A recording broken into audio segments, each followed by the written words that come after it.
మామూలుగా రాజకీయ నాయకుల పిల్లలు చదువుకోరు, అతి గారాభంగా ఉంటారు. వాళ్ళ తాతగారు సీఎం అయిన తర్వాత ఆయన పుట్టాడు, ఆ తర్వాత నేను సీఎం అయ్యాను.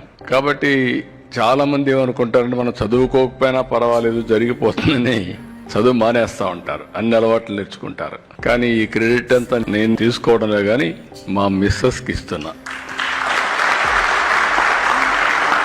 ఆవిడెప్పుడు శ్రద్ధ పెట్టేది. ఇల్లంటే నేను ఎప్పుడు రాజకీయాలు చేస్తున్నా, ప్రజాసేవలో ఉంటాను, కుటుంబాన్ని మొత్తం ఆవిడ పట్టించుకునేది. నేను ఆయన చదువుకున్నంత వరకు స్కూల్కి ఎప్పుడు పోలేదు. ఎప్పుడు కామెంట్ చేసేవాళ్ళు మీరు రావడం లేదని. కానీ ఒకే ఒక పని చేశాను.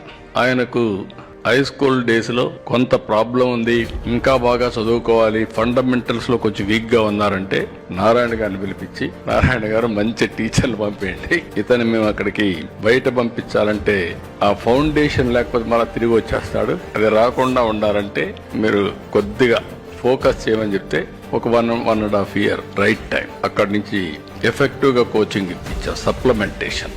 అది అయిన తర్వాత కానిగి మెలని పంపించాలంటే మెరిట్ తో రాజిరెడ్డి గారు అక్కడ తీసుకున్నా. ఆ తర్వాత ఆయన స్వశక్తితో వరల్డ్ బ్యాంక్ లో పనిచేశాడు, అప్రెంటిస్ గా ఒక కంపెనీలో పనిచేశాడు, సింగపూర్ పిఎం ఆఫీస్ లో పనిచేశాడు. దెన్ ఆటోమేటిక్ గా స్టాన్ఫోర్డ్ లో వాళ్లే పిలిచి ఎంపిక చేసుకునే పరిస్థితికి వచ్చారు.